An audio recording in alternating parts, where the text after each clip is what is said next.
A lean-to style storage shed.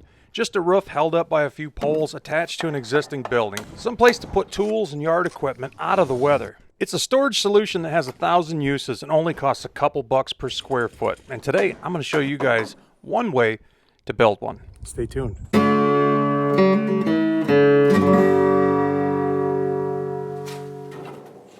Now let's dive right in. The first thing I'm going to need to do to build this shed is to put in the posts that are going to hold the roof up. And to put the posts in, I got to figure out where the corners are. And to figure out where the corners are, I need to do a little tiny bit of layout work. So I'm going to cut a few wooden stakes, get myself a string line, and we'll get that knocked out. Now I built this storage shed on an old chicken coop foundation, an old concrete farm style foundation that was about 100 years old.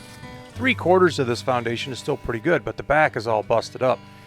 Even though the back 6 feet of this foundation can't be built on, it can still work just perfect for a lean-to storage shed.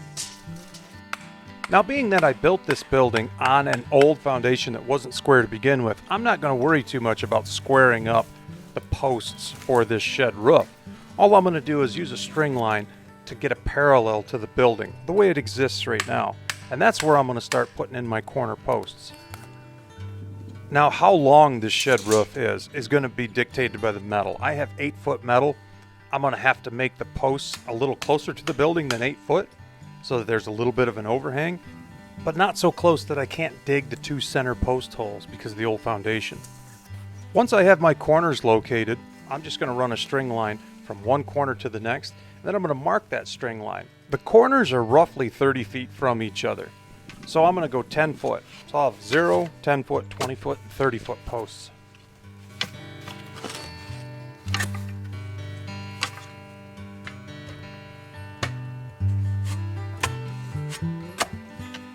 So that last post hole, that's a wake-up call. I had to chip through about 2 inches of frozen dirt. If that was a few more inches of frozen sand, I'd probably have to get a pickaxe out here to get through it. We're supposed to also get about 1 foot of snow. So having this whole area covered and being able to put boats and lawn mowers and stuff up underneath here, well, it's kind of a now or not this winter type of thing, right? All right, fat guys digging holes don't need to have too many shirts on. Now it's the 7th of January 2024, and we've had a really late start to winter, so luckily this ground is still very diggable, only a little bit of frost on the top. Once I've got my 4 holes started, I can get these lines out of the way. You can see how busted up the backside of this old foundation is, and of course this section of the slab is all caving off with it. My brother and I brought in about 60 yards of fill from the property to reinforce this whole wall section so it doesn't move any farther. Once I've got all my holes dug as deep as I can get them, I have a couple branches that I have to trim out of the way. Once those branches are done, well, I can start building at that point. But this gives me a good excuse to use my brand new pole saw. And it cuts like a brand new pole saw, which is nice.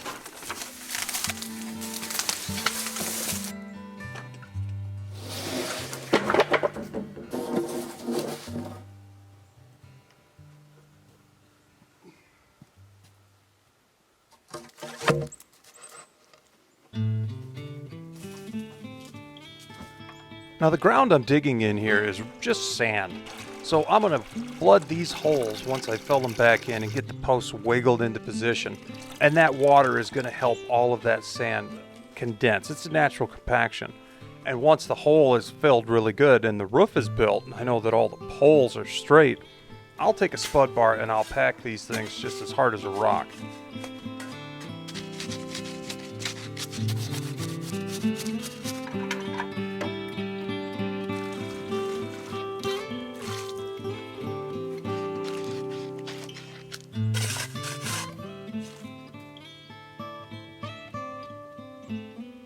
All I'm doing is just lining the post up with the building. I know the building's plumb. Hit it with the level this way. That's pretty good. Double check it for giggles. Good.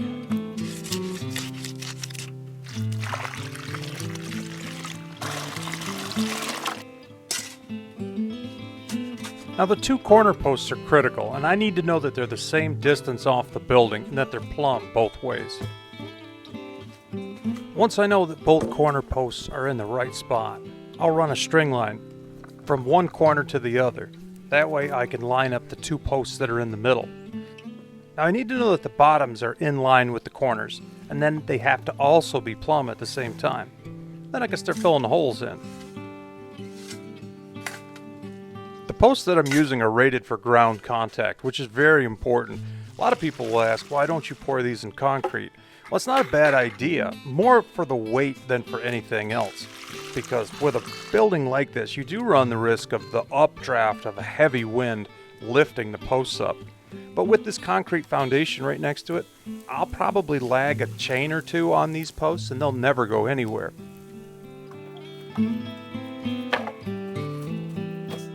Now I need to have a pitch to this roof. I'm going to match the existing building, the one I built last year.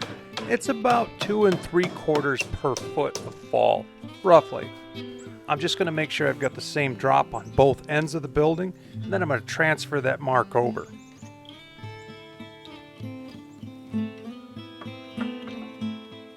Now once I have a mark on both of my corner posts, I'm just going to run a simple string line, and then I can transfer that mark to the two posts in the center. You know, a string line is probably the most underrated tool you could possibly own. You can do so much with a simple string line.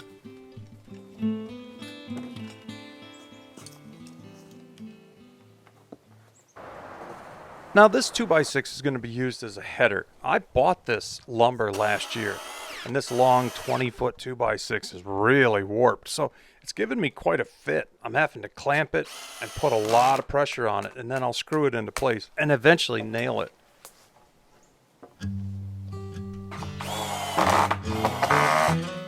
Sure doesn't look like much right now, but we'll straighten it out with the rafters. I'm using these great big 4-inch heavy-duty ring shank galvies.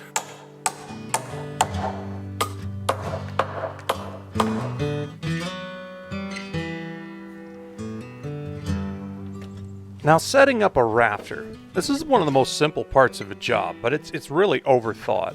I'm just going to use this chunk of wood to figure out where the top of this rafter is going to land, and I'm going to use that same chunk of wood as just a gauge to make a mark parallel with the building. And there's your cut right there, very simple. Now the building is parallel with the post, so I'm going to take 1.5 inches out of this post and notch it, so that first rafter will actually sit in this recess I'm about to cut. I'll clean off the top of the post and then make 1.5 inch cut. Nice.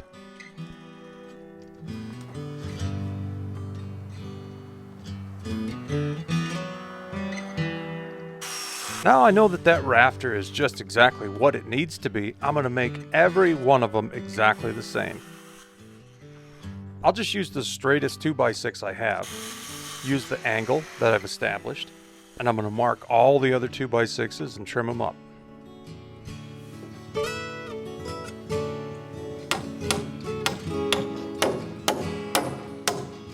Now as far as nailing these off, I put an 8-penny nail in the very top, just to hold it in place.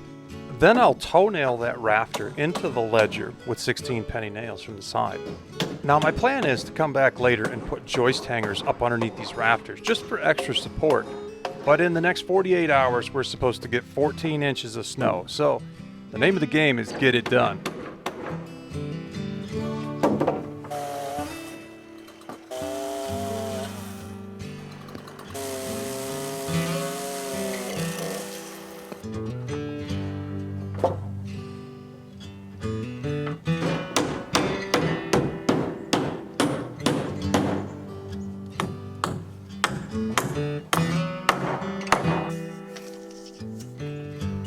Now I've decided to do a 3-foot on-center layout. Now that all the rafters are nailed off at the building, I'll make sure the other end is right at its layout mark and then toenail it to this header.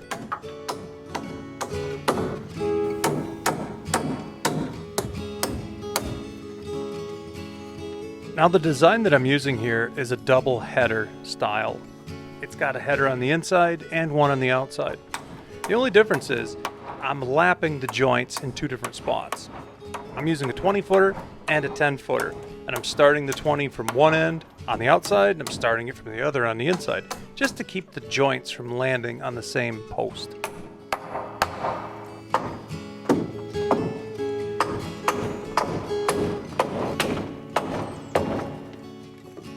Now with a double header like this, one of the benefits is you can really tie down those rafters using nailing blocks. Just a short little block of wood. It's going to go up between the inner and outer header and then face nail to the rafter. And it's never coming apart. It's very strong. And in the time it took me to say that, I could just as well show you how it works. Very simple. Put your block up in place, nail it from the outside, nail it from the inside, and then nail it off to the rafter. Just like that. Now we're on to putting on our roof nailers. You can call these purlins, you can call them skip sheeting. It doesn't really matter. I'm going to go 2 feet on center with these 2x4s. Well, it sure is a good thing that I started this project one day sooner and got it all wrapped up before all this snow came. That sure makes it... Oh, wait a second. It's not done because I didn't do that. What I actually did was procrastinated right until the very end. And now everything I wanted to keep out of the snow, it's all covered in snow. But if it lets up today, I'll get this roof on. We'll go from there. I'm not a big fan of working in the rain, but honestly, I'd rather work in the rain than in the snow. The fact that I'm so close to having this job done and we're supposed to get so much snow, I'm just going to grit my teeth and work through it and get her done. But I will have to say, roofing in the snow is stupid and dangerous, and I wouldn't recommend it.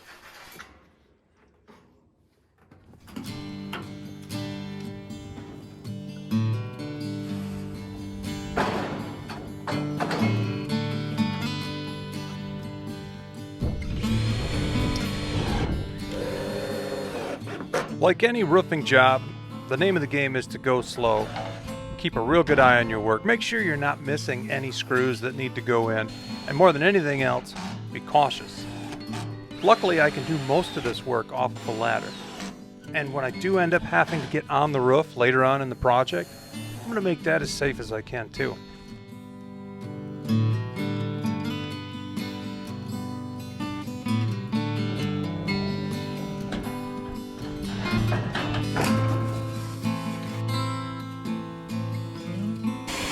Now yesterday there was no snow on the ground.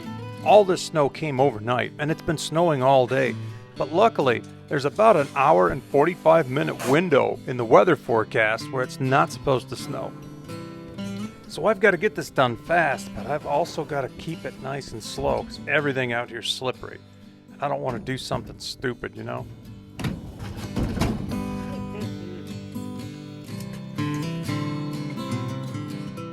About an hour later, I'm in the home stretch. I only have the last 2 sheets of metal to put on. That's kind of the tricky part because I've got to get the metal on the roof, be on the roof, and then get off the roof.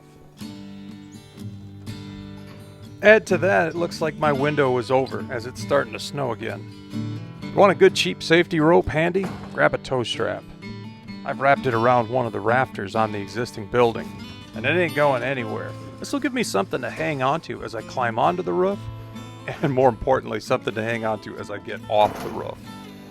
Because stepping off a roof blind onto a ladder in the snow, well, I might as well just drive myself to the hospital right now.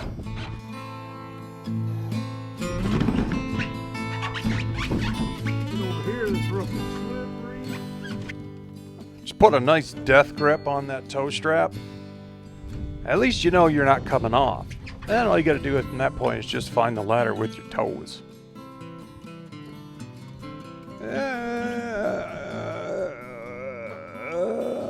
There it is. Good. Not a problem. Now's probably a good time where I should mention that I don't recommend anybody does this job the way I'm doing it. But you could, if you had to, I guess. And just like that, we've added 240 square feet of storage to this building for just a couple bucks a square foot. And now I have a space to store those non-critical items. Things that don't really warrant being kept indoors, but you'd like to keep out of the rain. Wow, we just managed to put that in time. Just a short while later, we have a foot of snow on the ground. That's a lot of snow. Thank you guys so much for hanging out with me. My name's Dave Whipple, and you've been watching Bush Radical. And be radical, eh? See you soon.